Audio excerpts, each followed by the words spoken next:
गौतम गंभीर को लेकर एक नई कंट्रोवर्सी सामने आ रही है। ये क्या कंट्रोवर्सी है, इस पर भी मैं बात करता हूँ, कुछ इंपॉर्टेंट डिटेल आपसे शेयर करता हूँ। देखिए, ये जो आज का मैच हुआ है बांग्लादेश और इंडिया का, वैसे तो इंडिया ओबियसली ये मैच जीत गया है।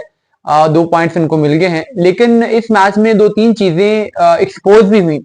एक तो जो रोहित शर्मा की कैप्टेंसी थी, जब 5 विकेट ले ली थी, उसके बाद थोड़ी सी पार्टनरशिप हुई और उन्होंने बिल्कुल डिफेंसिव फील्ड ले ली और सिंगल डबल देने स्टार्ट कर दिए। इवन जो हरडॉय और जाकिर की जो पार्टनरशिप में जब उन दोनों के कुल मिला के 130 रन हुए थे, तो उसमें जस्ट 24 रन बाउंड्रीज के थे, बाकी सारे सिंगल्स डबल थे। तो इतनी डिफेंसिव फील्ड सेट की, जिसकी वजह से वहां पर एक पार्टनरशिप लगी।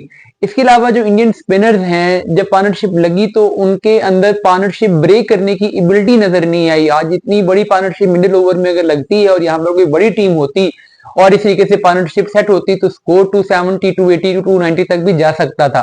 तो जसप्रीत बुमराह को भी मिस किया गया, वो मिडिल ओवर्स में आके ऐसी सिचुएशन में विकेट लेते थे, आज वो नहीं थे। लेकिन कुलदीप विकेट नहीं ले सके, जडेजा पार्टनरशिप तोड़ नहीं सके, तो ये भी एक पॉइंट ऑफ कंसर्न रहा होगा। फिर जब इंडिया ने चेस करना स्टार्ट किया, जब चेस के बहुत करीब पहुंचे थे, ठीक है बीच में से कुछ विकेटें भी गिरी, लेकिन जब आखिरी 40-50 रन रह गए थे और 6 विकेटें बड़ी थी, वहां पर थोड़ा सा अगर चांस लेकर, रिस्क लेकर, थोड़ा सा अगर कोशिश करके इसको 46 ओवर की बजाय अगर इनको 41-42 ओवर्स में अगर मैच को जीतने की कोशिश की जाती, तो नेट रन रेट में भी आगे जाके एडवांटेज होता, जो कि मुझे लगता है कि इंडिया ने एक बड़ा इंपॉर्टेंट ट्रिक मिस किया है।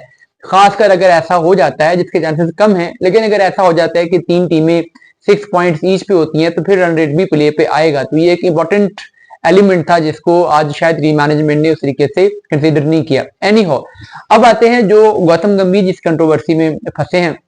देखिए, गौतम गंभीर की कुछ विजुअल्स मैच के बाद, जब बांग्लादेश इंडिया का मैच कंप्लीट हुआ, तो कुछ विजुअल्स हमने देखी होंगी, जिसमें वो पिच क्यूरेटर से बात कर रहे थे और उसमें ऐसा फील हुआ कि जैसे वो पिच क्यूरेटर को कुछ इंस्ट्रक्शन देने की कोशिश कर रहे हैं, लेकिन पिच क्यूरेटर उनकी उन इंस्ट्रक्शंस को मानने को तैयार नहीं है, या उसकी बॉडी लैंग्वेज से फील हो रहा था जैसे वो उसको बहुत सीरियसली नहीं ले रहा। लेकिन गौतम गंभीर बहुत कंसर्न थे, वो बात करते हुए ऐसा फील हो रहा था। तो ये कुछ स्टोरी ऐसे सामने आ रही है कि गौतम जो अगला मैच है पाकिस्तान इंडिया का जो मैच है, उसमें पिच के बारे में उनसे पूछ रहे थे कि पिच उस मैच के लिए आप कैसी बनाएंगे, और कुछ उनको ये खबरें भी हैं, कुछ खबरें हैं कि वो पूछ रहे थे कि पिच का बिहेवियर कैसा होगा, कैसी पिच बना रहे हैं, इसी पिच पे अगला मैच होगा या साइड पे पिच यूज होगी।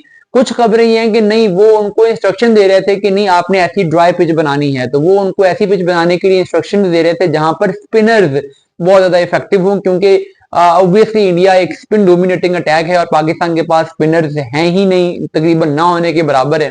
तो एक किस तरह की खबरें हैं, रोहित जगलन ने भी ये रिपोर्ट किया कि वहां पर कुछ पिच के बारे में रोहित शर्मा के इंस्ट्रक्शन दे रहे थे।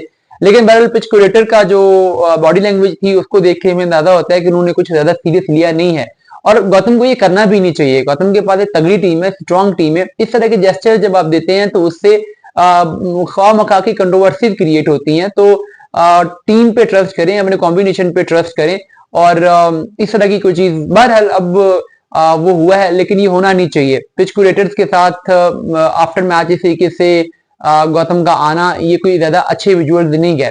बहरहाल अब कॉम्बिनेशन में के राहुल, अच्छी खबर यह है कि उन्होंने आज स्कोर किया। हालांकि नंबर 6 पे उनपे बहुत सारे क्वेश्चन मार्क थे, लेकिन आज उन्होंने नंबर 6 पे अपनी वर्थ प्रूव की है, जिससे एक और टिक करने में कामयाब होगी है टीम इंडिया।